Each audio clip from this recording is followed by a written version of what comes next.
Shalom, selamat pagi. Mari kita sama-sama berdoa. Bapa yang baik, terima kasih di pagi hari ini kami boleh datang kembali bersekutu, menaikkan pujian kami. Biarlah setiap puji-pujian yang kami naikkan pagi hari ini, Tuhan Yesus berkenan. Terlebih saat kami Tuhan menyediakan hati dan telinga kami untuk mendapatkan firman Tuhan. Tuhan tolong setiap kami agar dengan bahasa yang sederhana kami boleh mengerti maksud kehendak firman-Mu, dan setiap firman-Mu Tuhan hanya berasal dari Engkau saja, dan setiap firman yang kami dengar boleh kami lakukan di dalam kehidupan kami hari lepas hari. Terima kasih, kami menyerahkan pemberitaan firman-Mu ke dalam tangan Tuhan. Di dalam nama Tuhan Yesus kami berdoa. Amin. Ya, shalom, selamat pagi untuk semua. Terima kasih saya dengan Pendeta Aman masih diberikan kesempatan untuk pagi ini berbagi renungan firman Tuhan. Ya, dah. Baik, hari ini saya akan membahas sebuah bahan perenungan untuk kita bersama. Bagaimana kita bisa kuat di dalam Tuhan menghadapi begitu banyak tekanan hidup. Kalau kita sama-sama mencermati kehidupan kita, atau kita mendengar, melihat bagaimana pergumulan dari keluarga, teman-teman, atau orang-orang yang kita kenal. Nah, yang menjadi bahan pertanyaan adalah dunia ini, hari-hari ini, sangat mudah menggoncang iman percaya kita. Nah, kenapa demikian? Kalau kita perhatikan dengan baik, kita ambil contoh yang sederhana. Penyakit bisa datang kapan saja. Tidak ada pengumuman. Kalau ada pengumuman atau ada alert, nanti kita 2027 akan menderita radang paru-paru, misalnya begitu ya. Kita menderita hipertensi atau akan terkena komplikasi dengan jantung. Kalau ada peringatannya, tentu saja kita mempersiapkan diri dengan baik. Minimal kita akan mengurangi makanan-makanan, minuman, atau pola hidup yang tidak sehat sehingga kita tidak terkena penyakit yang diperkirakan akan kita kena atau kita hadapi di tahun 2027. Atau misalnya kita juga tidak pernah tahu kapan mendadak ekonomi dan pekerjaan kita bisa runtuh. Ada begitu banyak kejadian kisah yang kita dengar.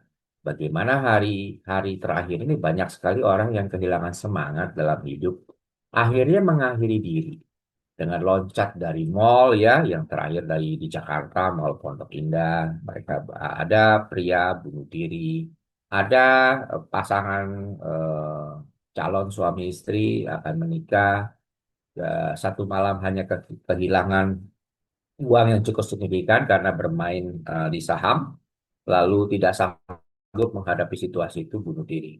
Ada lagi tiba-tiba pengusaha punya dana yang besar hilang dalam sekejap, salah investasi. Kemudian kalau kita masih ingat buat teman-teman yang memang pernah mengalami di tahun 98, ada begitu banyak bisnis yang runtuh. Begitu juga di zaman COVID. Tidak pernah ada satupun orang yang bisa tahu apa yang terjadi di kemudian hari. Tidak pernah ada juga orang berharap ketakutan begitu meluas sampai mewabah di seluruh dunia di COVID tahun 2020. Saya masih ingat tanggal 5 Maret ketika Bapak Presiden Jokowi memberikan informasi akan lockdown tanggal 5 Maret, kita semua masih tertawa-tawa itu. Indonesia banyak pengamat kita mendengar, membaca bahwa Indonesia berbeda. Kita di negara Katulistiwa di mana kita percaya virus COVID-19 itu kalaupun masuk tidak akan bertahan lama. Dan berbagai macam narasumber yang memberikan pernyataan pada waktu itu. Jadi eh, ada hal-hal yang memang kita tidak bisa duga dan itu menyebabkan ekonomi kita kolaps. Ada begitu banyak orang kehilangan pekerjaan sehingga tidak bisa menyekolahkan anak mereka, tidak bisa melanjutkan bisnis. Ya, kemudian keluarga, persaudaraan, pertemanan, relasi bisa mendadak hilang, bisa hancur. Yang tadinya baik luar biasa, mendadak putus hubungan. Saya sendiri mengalami dengan waktu saya bekerja. di mana pimpinan perusahaan pada waktu itu punya saudara yang sangat baik sekali, di mana mereka bertumbuh besar, akhirnya saling mensupport sampai sang adik, kebetulan saya punya pimpinan, disekolahkan sampai ke Inggris, meraih gelar master, sangat pandai sekali. Nah, hanya karena satu masalah sepele urusan bisnis, akhirnya mereka menjadi musuh bebuyutan. Nah, itu adalah pendahuluan untuk kita pahami hari ini, bahwa sakit penyakit, faktor ekonomi, pekerjaan, relasi keluarga itu bisa menggoncang iman kita dalam mengiring Tuhan. Sehingga kita mempertanyakan di mana Tuhan ketika persoalan itu datang. Persoalan itu datang, ada sebagian orang yang terkena salah satu di antaranya, tapi tidak sedikit yang mendapati persoalan itu semuanya sekaligus datang. Keluarga ditinggalkan, berantakan, istri meninggalkan suami, anak meninggalkan orang tua, misalnya begitu ya. Ekonomi hancur. Ketika dulu berjanji bahwa kita sehidup semati, bahwa kita akan setia sampai Tuhan panggil kita, begitu ya. Tapi begitu ekonomi hancur, hilang. Penyakit datang, tidak lagi setia. Dalam kehancuran, dalam kekhawatiran, dalam ketakutan, kita mulai mengarahkan ini siapa yang jadi kambing hitam? Siapa yang patut dipersalahkan? Akhirnya kita berkata, ah sudah, kita tidak lagi mau setia dalam mengiring Tuhan Yesus. Percuma saya melayani Tuhan. Rasanya saya lelah sekali menyediakan waktu. Harus ikut persekutuan hari Senin, misalnya begitu ya. Ke gereja, ikut pelayanan. Kok begini ya? Kenapa semua bisa terjadi seperti ini? Inilah yang saya sebut realita kehidupan masa kini. Nah, tapi kita perlu ingat beberapa hal. Makanya saya bacakan dulu firman Tuhan untuk pagi hari ini. Kolose 2 ayat 6 dan 7.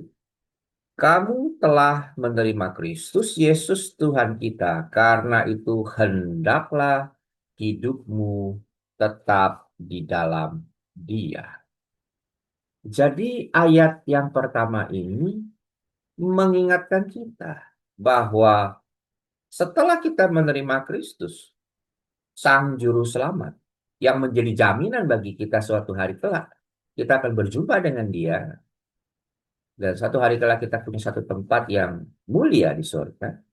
Itu berkata bahwa selama kita hidup dalam dunia ini, hendaklah kita hidup di dalam Dia. Hendaklah. Karena Tuhan tahu bahwa ada begitu banyak peristiwa dalam dunia ini yang pasti, bukan kira-kira ya, tapi pasti akan menggoncang hidup kita, akan menggoncang iman kita, akan menggoncang relasi relationship kita dengan Tuhan. Itu pasti terjadi.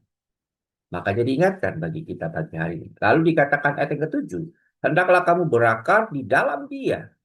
Jadi ketika Tuhan mengingatkan pagi hari ini bahwa kita harus di dalam Dia, kan pertanyaan di kepala kita, kenapa sih harus kita setia di dalam Tuhan?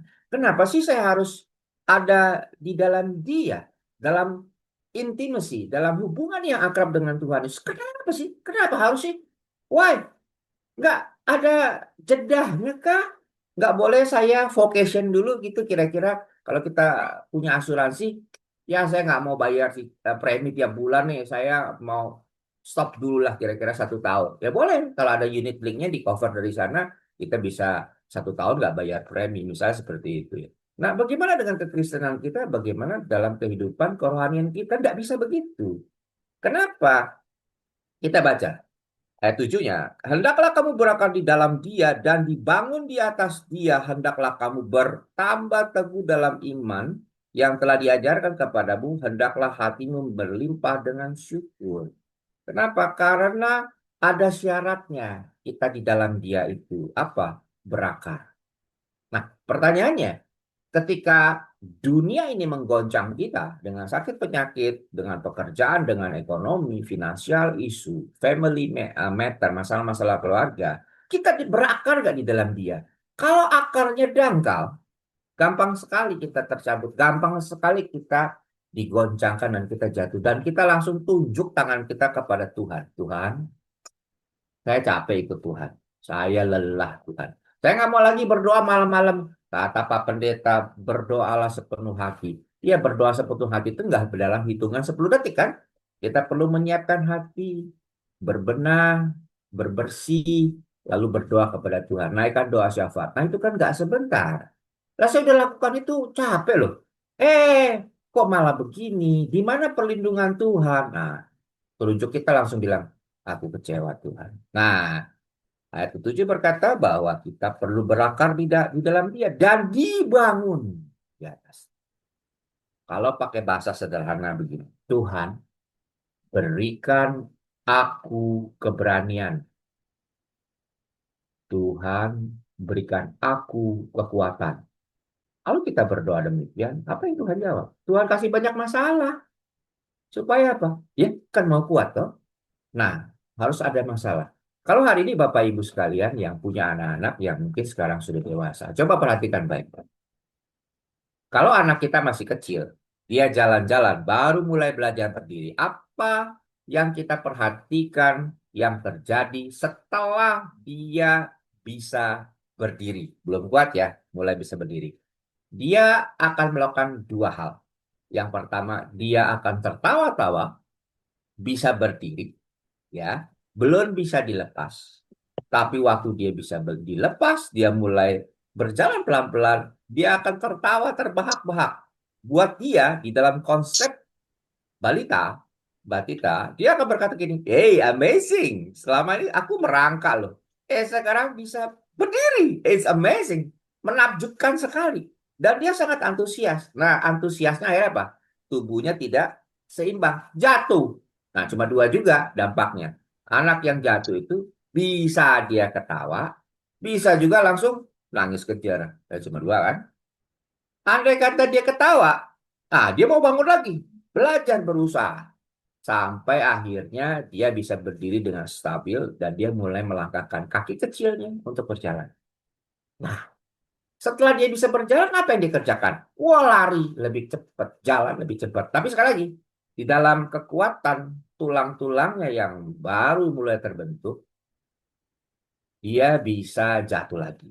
Dia bisa luka kakinya. Terus kita orang tua syukurin, lu jatuh lo, bandel sih, kan nggak begitu. Terus kalau dia jatuh sekali kita bilang, udah kita pangku aja. Besok kita, suster jangan kasih itu anak saya, misalnya namanya siapa? Andreas, jangan kasih Andreas berjalan lagi. Kan tidak. Kalau kita lakukan itu maka anak itu tidak pernah akan belajar untuk berjalan, untuk berlari, untuk mandiri. Betul kan? Nah, semakin banyak dia exercise, semakin banyak dia berlatih, semakin kuat, semakin strong. Maka itu Bapak Ibu perhatikan, kalau kita naik kendaraan umum, naik bis, naik angkot, ya, atau kita naik sepeda, naik motor, naik mobil, perhatikan baik-baik. Di kota-kota besar, anak-anak yang lahir di rumah tangga, ya, di kompleks begitu ya, anak-anak yang kalau keluar itu seperti baru keluar dari oven kan, putih, mulus, cakep, cantik, ganteng. Usia 4 atau 5 tahun. Bisa apa? Cuma dua juga kalau saya perhatikan selama ini. Ma, pa, kalau enggak suster. Cuma itu. Bisa nggak disuruh nyanyi, main ukulele? Nggak bisa. Dalam puluhan tahun saya pelayanan saya nggak bisa menemukan. Tapi dalam puluhan tahun saya melayani anak-anak yang dalam tanda kutip ya, dalam faktor ekonomi yang sangat kurang. Mereka adalah pengamen-pengamen jalanan. Saya bisa menemukan anak usia 3-4 tahun itu begitu fasih bisa main ukulele, bisa jalan di tengah jalan raya, bisa tangannya terancung di mobil dia ketok, Om, bagi. Anak-anak yang di komplek itu belum bisa begitu, nggak bisa. Takut jangankan jalan lalu lalang di jalan raya gitu, suruh nyebrang aja nggak berani, nangis. Coba lihat ya perbedaannya. Jadi ambil positifnya. Anak-anak yang di jalanan itu dia lebih kuat tubuh, fisiknya lebih kuat. Kenapa? Exercise. Dia menghadapi kerasnya kehidupan, kerasnya lapangan, kerasnya persaingan dengan sesama tanda kutip anak-anak jalanan. Dia kelaparan. Anak kita baru juga, suster, itu dikasih susunya sehari 3, 4 kali, 5 kali. Nah, mereka siapa yang ngasih susu? Nah, itu yang saya mau katakan. Dia bertumbuh akhirnya menjadi orang pakai istilah sekarang matang sebelum waktunya. Ya, usia 7 tahun. Wah, udah bisa cari uang dia. Meskipun tanda kutip kita berkata ini dinas sosial kurang berhikmat. Ya, mesti anak-anak itu tidak bekerja. Seperti itu misalnya ya. Tapi itu fakta yang kita bisa temukan sehari-hari dimanapun. Bagaimana dengan anak-anak kita? Kebanyakan bisa nangis, komplain. Nah, itu. Nah, sementara mereka juga punya fisik yang bagus. Kecil, tidak besar, pertumbuhannya terhambat. Tapi kalau suruh ngangkat barang, wah, dia bisa ngangkat benda yang berat. Saya lakukan itu, lihat eksperimen di gereja kami waktu saya pelayanan mengajar anak-anak sekolah minggu. Oh, sangat berbeda. Tetapi ada perbedaan juga yang lain. Apa? Dari sisi kemampuan yang lain, yaitu knowledge. Mereka belum bisa membaca, walaupun dia sudah kelas 5, kelas 6 SD, bahkan ada yang SMP, membaca masih S, A, S, A, R, A, R, H. Bacanya apa tuh? Nah, masih gitu. 1 tambah 3 berapa? Lama sekali loadingnya. Tapi kalau dikasih uang 10.000, 10.000. Ah, tahu. Ya kalau 10.000 ini ditambah 5, 10.000 tambah 5. Wah, lama sekali. Tapi anak-anak yang di kompleks itu, yang sekolahnya katakan di sekolah-sekolah 10 besar di Jakarta, bisa sampai contoh begitu ya. Wah, sangat fasih. 2 tambah 5 kali 3 berapa? 21. Wah, kamu kelas berapa? SD kelas 2. Wah, luar biasa. Nah itu. Jadi hari ini kalau kita berdoa minta kekuatan mohon kemurahan Tuhan. Jangan pernah lupa permintaan itu Tuhan kabulkan. Cuma kita tidak merespon. Kita tidak peka. Karena apa? Karena kita harus dibangun. Iman itu di atas dasar yang teguh. Lah kalau di atas dasar yang teguh itu apa yang terjadi? Ya badannya harus datang loh. Kalau badannya tidak datang, dia tidak berakar. Nah itulah yang harus kita pahami pagi ini. Berikutnya apa? Hendaklah hatimu melimpah dengan syukur. Jadi ketika badai itu datang, exercise itu datang dalam kehidupan kita, baik penyakit, masalah anak, keluarga, dan lain sebagainya, kita dikatakan apa? Harus kuat supaya kita bertumbuh. Itu bertumbuh berarti kita perlu apa? Konsisten. Konsisten itu syaratnya apa? Taat. Nggak mungkin orang nggak taat baru bisa konsisten. Dia konsisten, dia taat firman Tuhan, melakukan firman Tuhan. Baru dia berakar dan bertumbuh dengan kuat. Nah itu menghasilkan apa?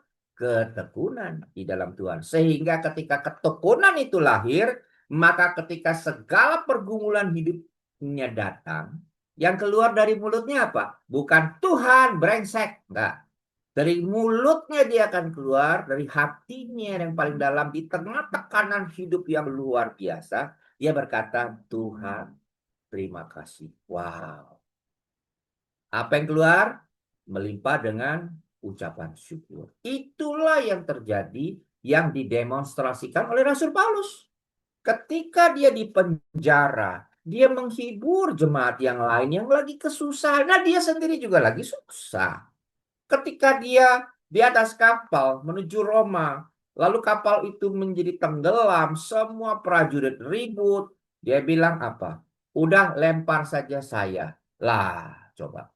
Coba kalau kita hari ini menjadi Paulus, salah enggak? Difitnah iya. Mau dipenjara lagi, dirantai lagi. Kita enggak salah, kita berontak. Lalu ketika terjadi di kapal itu, badai yang hebat, apa yang kita katakan? Syukurin lu. Ah, gitu kan. Biar lu dihukum oleh Tuhan. Nah, tapi Paulus tidak melakukan itu. Dia berkata, tenang aja, lempar saya. Supaya kalian selamat.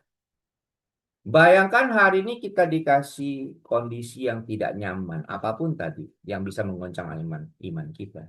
Apakah dari mulut kita keluar penyesalan, dari mulut kita sumpah serapah, atau Tuhan, saya sulit sekali, tapi saya mau belajar berkata, terima kasih Tuhan, Engkau masih tetap bersama denganku. Wah, kalau itu berarti Kolose 2 ayat 7 sudah terjadi. Kita apa? Hati kita melimpah dengan syukur. Nah, itu oke. Sekarang saya masuk langsung poin-poin ya.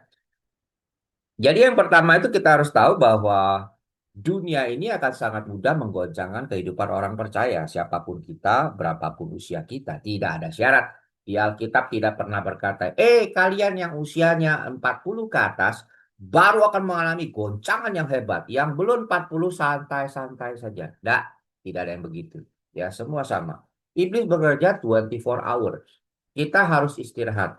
Satu hari kalau faktor usia kita sudah di atas 60, 70, kita tidur 4 jam, kadang 3 jam, kadang 5 jam. Memang itu jam biologisnya.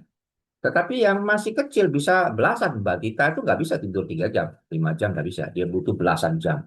Normal orang dewasa tidur sekitar 7 sampai 8 jam, bisa begitu ya. Nah, itu realita yang harus kita cermati. Nah, sekarang dengan kita tahu permasalahannya apa yang menerpa hidup kita, bagaimana kita bisa setia sampai akhir. Nah, Roma 5 ayat 3 sampai 5 berkata demikian, Roma 5 ayat 3 sampai 5, kita malah bermegah juga dalam kesengsaraan kita. Nah, ini kan salah nggak di firman Tuhan? Malah kita disuruh bermegah dalam kesengsaraan kita karena kita tahu bahwa kesengsaraan itu menimbulkan apa? Ketekunan. Dan ketekunan itu menimbulkan tahan uji, dan tahan uji menimbulkan pengharapan. Terakhir, dan pengharapan tidak mengecewakan. Nah, sekali lagi kita lihat syaratnya. Jadi, ketika kita ikut Tuhan Yesus hari ini, dan kita hari ini sedang sakit, kita sedang tergoncang kesehatan kita, keluarga kita, keuangan kita. Ingat baik-baik, Roma 5 ayat 3 sampai 5 berkata bahwa apa?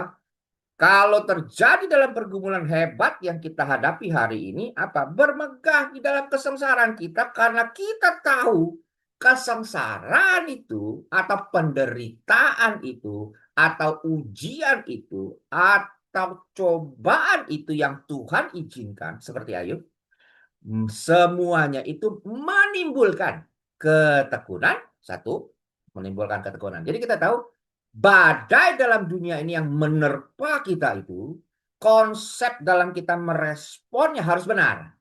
Nah, inilah yang terjadi orang-orang Kristen yang ngakunya Kristen puluhan tahun ke gereja, begitu timbul masalah, bilangnya apa?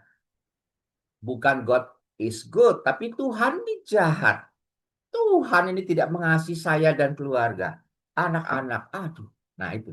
Tapi kalau kita tahu konsepnya dan merespon dengan positif, maka ketika badai itu terjadi, belajar dari Paulus. Paulus, saya mau terjemahkan bahasa Indonesia begini ya. Misalnya kita jadi Paulus semua ya hari ini. Melayani Tuhan. Kita buat KKR, revival, kalau kita jadi dokter, kasih obat, banyak orang sembuh. Wah, antri rumah sakit. Kita kasih lagi bantuan yang tidak mampu free. Wah, lalu kita diberkati usaha. Nah, apa yang kita kerjakan? Tuhan, terima kasih Tuhan. Sudah kasih saya hikmat, kepandaian, menganalisa penyakit kritis dari pasien yang datang, yang mampu, yang tidak mampu. Saya tangani sehingga banyak orang boleh disembuhkan. Terima kasih Tuhan Yesus. Begitu kan? Normal. Tapi persoalannya kan begini. Ketika kita mau melakukan operasi, ya kita misalnya katakan dokter ahli bedah, ya, kemampuan melakukan bedah itu hilang. Kenapa? Ada penyakit yang menerpa kita secara misterius gitu, sehingga kita nggak bisa lagi melakukan tugas kita. Terus doa kita jadi apa? Tuhan, gimana saya mau bedah pasien ya Tuhan? Saya nggak punya, tangan saya gemeter, nggak bisa bedah, pisau bedah nggak bisa dipegang. Gimana Tuhan? Jangan minta pendeta doain. Kalau ada 1.000 pendeta, kita datangin 2.000 barangkali gitu. Kenapa? Karena ada reason. Karena ada alasan yang masuk akal kan? Kalau hari ini saya membantu ribuan orang sembuh dengan keahlian yang Tuhan anugerahkan ke saya, ya kan? Iman saya bertumbuh, berapi-api, wah luar biasa. Lalu tiba-tiba tidak bisa melakukan itu. Lalu cuma dua yang saya akan kerjakan. Sama kan? Menuduh setan, iblis, atau yang kedua, ini Tuhankah kasih saya ujian? Nah, gitu kan. Nah, apapun yang di konsep pemikiran kita, yang kita lakukan apa? Saya mau membantu banyak orang. Apalagi usia saya Tuhan, ya ampun, baru 48. Kalau Tuhan kasih misal umur 70 atau 80, ada berapa juta orang lagi yang saya bisa selamatkan. Saya bantu Tuhan. Betul kan alasannya? Maka karena itu saya perlu sembuh. Tanya di ronsen MRI, sebuah dokter ahli nggak bisa bantu. Terakhir cuma satu kan. Tabib dari segala tabib, dokter dari segala dokter. Tuhan Yesus Kristus berdoa, didoakan orang. Banyak orang termasuk pasien-pasien doain. Saya mau tanya, kalau nggak sembuh bagaimana? Coba kira-kira, kalau kita hari ini jadi dokter itu, membantu ribuan orang, mendadak tidak bisa melakukan fungsi kita secara normal,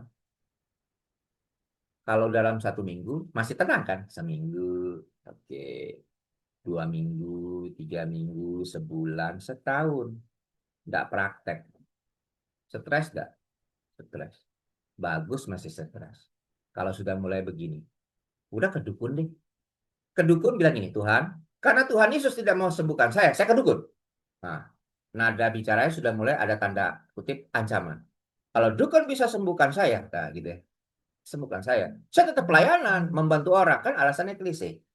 Alasan ini kan sering kita kemukakan juga dalam mengiring Tuhan. Tuhan, Anda kata kalau saya sembuh, ekonomi saya bangkit Tuhan, pekerjaan saya begini. Saya punya papa kalau sembuh, mama saya sembuh, anak saya sembuh. Saya akan sungguh-sungguh ikut Tuhan. Begitu Tuhan kasih, nggak ada tuh yang dikerjakan. Nah, seperti itu. Jadi bagaimana dengan contoh seperti ini? Paulus mengalami juga yang sama dengan kita. Dia bukan dewa, dia bukan malaikat sama seperti kita. Karena itu dicatat kelemahannya. Supaya kita bisa belajar. Ketika Paulus berdoa kepada Tuhan, saya masih banyak kerjaan loh Tuhan. Engkau mempercayakanku pelayanan begitu luar biasa. Ini masih banyak yang harus aku kerjakan. Tapi ada gangguan yang membuat saya tidak bisa pelayanan full. Gitu. Doa ini yang dipanjatkan oleh siapa? Rasul Paulus. Yang menobatkan orang begitu banyak. Di dalam perjalanannya ke pulau yang kecil, dia membangkitkan anak yang pejabat setempat yang mati. Begitu banyak mukjizat yang dikerjakan oleh Rasul Paulus. Memberkati begitu banyak orang dengan pengajaran-pengajaran. Pertanyaan saya, kalau Paulus yang berdoa, orang bilang ini ring satu kalau dalam pemerintahan. Ya toh, tangan kanan Tuhan Yesus. Karena dia berjumpa dengan Tuhan dalam perjalanannya ketika dia buta. 3 hari dia dipulihkan. Mukjizat terjadi. Sekelas Rasul Paulus berdoa, di benak kita apa yang ada? Yang kita pikirkan. Mestinya Tuhan jawab. Berapa kali dia berdoa? 3 kali. Dijawab Tuhan? Dijawab. Tapi jawabannya bukan sebagaimana yang diharapkan Paulus. Tuhan berkata, di dalam kelemahan mula, kuasaku sempurna. Paulus setelah itu tidak lagi berdoa. Dia nggak apa-apa. Saya tetap setia. Nah, itulah Kolose 2 ayat yang ke-7. Dia berakar kuat di dalam Kristus. Dia tahu harga ikut Tuhan. Bahwa dia diselamatkan oleh Tuhan Yesus. Nanti upahnya besar di sorga. Nanti ya upahnya besar di sorga. Dan dia punya tempat yang Tuhan Yesus janjikan. Dia naik ke surga itu. Sebuah tempat yang sedang dibangun Tuhan Yesus di surga kelak. Nah, Paulus melihat nilai value surga itu jauh lebih besar daripada penderitaan ketika dia melayani Tuhan dalam segala keterbatasannya. Nah, sanggupkah kita mencontoh Paulus? Kalau itu ditulis di Alkitab, artinya kita pun bisa. Yang menjadi persoalan adalah kita ini sulit sekali mau belajar prakteknya. Kenapa? Karena kita belajar lagi sama murid-murid Tuhan. Waktu Tuhan Yesus di Taman Getsemani, Tuhan berkata, tidak bisakah kalian berdoa sesaat saja? Bantu aku, dukung aku dalam doa. Siap, bos. Oke, Tuhan Yesus. Tidur lagi. Nah, itu yang kita kerjakan hari ini. Jadi ketika ada jam doa, kemana kita semua? Kalau gereja bilang, kita ada persekutuan doa. Waduh, persekutuan doa mah itu urusan Pak Pendeta aja, pengerja, ya, pengurus. Kami sih jemaat sih. Ya, kita sih bagaimana lah. Kita lagi semua bersekutu berdoa. Kita malah jalan-jalan di mall. Itu fakta yang terjadi dalam dunia masa kini. Jadi bagaimana kita bisa bertumbuh, bagaimana kita bisa bertahan. Bagaimana kita bisa tekun di dalam kesengsaraan kita. Jawabannya tidak mungkin. Jadi kita ingat baik-baik pagi hari ini. Kalau kita mau sampai bertahan dalam ketekunan kita, dalam menghadapi begitu banyak tantangan dunia ini, badai dalam hidup kita. Satu, ingat Roma 5 ayat 3 sampai 5. Satu, bahwa kesengsaraan yang ditimbulkan itu baik ujian dan pencobaan yang diizinkan Tuhan Yesus, entah itu lewat kehidupan hari-hari, sakit penyakit, pekerjaan, maupun oleh kuasa kegelapan. Ingat, itu menimbulkan apa? Ketekunan. Orang hanya bisa tekun itu kalau taat. Kalau tidak taat, tidak mungkin dia tekun. Nah, kalau dia sudah tekun, untuk apa tekun itu? Karena tekun itu menimbulkan tahan uji. Makanya Paulus tahan uji. Karena dia tekun. Tekun berdoa, tekun merenungkan firman, tekun mengabarkan kabar baik. Sehingga dia menjadi tahan uji. Kalau sudah ditahan uji, menimbulkan apa? Menimbulkan pengharapan. Yaitu satu hari saya akan bersama dengan dia, pencipta langit dan bumi, khalik langit dan bumi, yang namanya di bawah kolong langit itu tidak ada selain namanya dia yang ajaib. Nah itu, jadi ada pengharapan. Dan pengharapan itu tidak mengecewakan karena apa? Karena di dalam nama Tuhan Yesus yang sudah berjanji, dia mati, dia bangkit pada hari ketiga, naik ke surga, satu kali lagi yang belum, yaitu datang ke dalam dunia menjemput saleh-saleh. Kita semua yang percaya. Itu yang kita lagi tunggu. Jadi pengharapan itu tidak mengecewakan.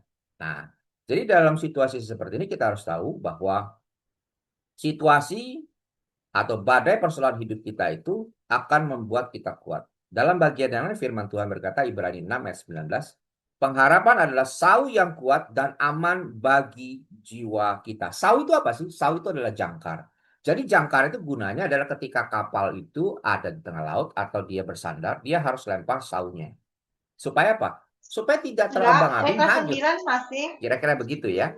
Nah, jadi otomatis badai dalam hidup kita itu kita harus punya pengharapan di dalam nama Tuhan Yesus. Sau kita, jangkar kita, itu kita harus letakkan dengan benar. Makanya kalau kita letakkan dalam persoalan hidup, jangkar adalah keuangan, kita bisa babak belur. Wah, saya kan punya uang, katakan sangat besar, gitu, banyak. Gitu. Tapi ternyata uang yang begitu besar itu bisa hilang dalam sekejap. Nah, itu tidak kuat. Kita berkata, oh saya punya koko yang kaya luar biasa. Atau adik yang sangat sayang sama saya. Kita bergantung kepada dia. Satu hari dia sudah menikah, punya anak-anak. Lalu apa? Waduh, saya nggak bisa bantu kamu lagi sekarang nih. Kenapa? Uang udah pegang sama istri, saya nggak bisa. Ah, sudah. Berantem akhirnya. Nah, itu yang terjadi. Karena itu jangkar kita hari ini dalam mengiring Tuhan. Supaya kita bertahan kuat sampai akhir adalah dengan menaruh atau meletakkan jangkar itu kepada Tuhan Yesus. Nah, itulah menjadi perenungan kita bersama pagi hari ini, bahwa dalam menghadapi badai kehidupan itu tidak mudah, sangat-sangat tidak mudah. Karena itu kita perlu berakar, karena itu kita harus bertekun, kita perlu taat, dan pada akhirnya kita tahu satu hari kelak, semua yang kita korbankan di dalam dunia ini, ada masanya dalam dunia itu akan berakhir. Sesulit-sulitnya kita akan berakhir. Ada satu turning point, satu titik di mana kita akan mengakhiri segalanya. Tapi di titik itu justru sukacita itu akan dimulai. Kenapa? Kalau kontrak di dalam dunia ini sudah selesai, maka saat itu kita bersama-sama dengan Tuhan, bersama dengan Tuhan Yesus. Dan satu hari kelak dia datang kedua kalinya kalau kita sudah dipanggil ya. Kita akan mendapatkan reward, diberikan penghargaan atas segala jerih lelah kita. Pada waktu itu kita bersama-sama dengan Bapa di surga. Sudah tidak ada lagi kertak gigi, air mata, penyesalan, sakit penyakit. It's gone, semua hilang. Diganti apa? Penuh sukacita, penuh ucapan syukur, sukacita melimpah. Sampai kapan? Tidak ada batasannya. Kalau yang sekarang ada batasannya, tapi kelak tidak ada batas. Nah, itu value-nya sangat tinggi. Kenapa kita kejar? Kenapa kita bertekun? Kenapa kita setia? Kenapa kita taat? Jadi hari ini firman kalau kita dengar, kita perlu merespon firman itu dengan cara apa? Kita tekun, kita taat. Nah, karena semua itu menghasilkan ujungnya adalah pengharapan yang luar biasa dalam Kristus. Nah, pagi ini demikian saya ingin berbagi sharing. Materi ini memang tidak bisa dalam satu kali, tapi saya coba berbagi sebagian supaya kita bisa memahami dalam perjalanan hidup kita itu ada begitu banyak faktor, ada begitu banyak situasi yang bisa menggoncang iman kita. Kita harus tahu ini realita dalam hidup ini. Tetapi yang paling utama pagi hari ini, kita harus tahu bagaimana meresponnya, bagaimana bersikap jika badai itu datang menerpa hidup kita. Satu dari bagian yang terakhir saya sampaikan adalah kita perlu jangkar, sau yang kuat. Nah, di mana tuh? Hanya kita letakkan di dalam nama Tuhan Yesus. Itu yang pertama. Yang kedua, segala situasi, segala hal yang kita hadapi hari ini, kita harus melakukan apa? Melakukan tindakan iman. Roma 5 ayat 3 sampai 5 kita bisa baca sama-sama bahwa kita perlu tekun, kita perlu tahan uji, sehingga dari tekun dan tahan uji itu kita tahu syarat tekun dan tahan ujinya sama-sama apa? Perlu digoncang. Perlu ada badai, baru dia bisa tekun. Jadi artinya kita harus siap menerima penderitaan, kesengsaraan, itu bagian dari untuk menimbulkan ketekunan dan tahan uji. Yang ujungnya akhirnya sangat manis. Yaitu apa? Kelak berjumpa dengan Sang Pencipta, Tuhan Yesus, yang sangat baik itu. Yang dia menyebut kita, my friend. Yang kita menyebut dia, ya Bapa, sahabatku, penolongku yang setia. Tuhan Yesus berkati, mari kita berdoa. Bapak yang baik, terima kasih untuk renungan singkat pagi hari ini. Hamba sudah selesai menyampaikan isi hatimu Tuhan. Tuhan Yesus yang tolong untuk setiap kami, biarlah firman Tuhan ini boleh bertumbuh di dalam hati kami. Kami mengerti dan biarlah Tuhan Yesus Roh Kudus menolong setiap kami boleh melakukan firman-Mu dengan sepenuh hati. Kami tahu dalam perjalanan hidup kami akan menghadapi begitu banyak situasi yang akan menggoncang iman kami. Tapi kami akan menyambut dengan penuh ucapan syukur. Karena segala sesuatu yang akan datang, yang akan kami hadapi, Tuhan tidak pernah tinggalkan kami. Tuhan setia mendampingi kami. Roh Kudus menopang memberikan kami kekuatan untuk melalui semua badai kehidupan. Dan kami tahu semua ini akan menimbulkan ketekunan yang pada akhirnya kami menjadi tahan uji. Karena kelak satu hari di surga kami akan berjumpa muka dengan Engkau. Oleh karena itu Tuhan, kami akan belajar mengucap syukur untuk segala situasi. Dan kami akan selalu terus berdoa, mengharapkan kepada Engkau kemurahan kasih setia Tuhan.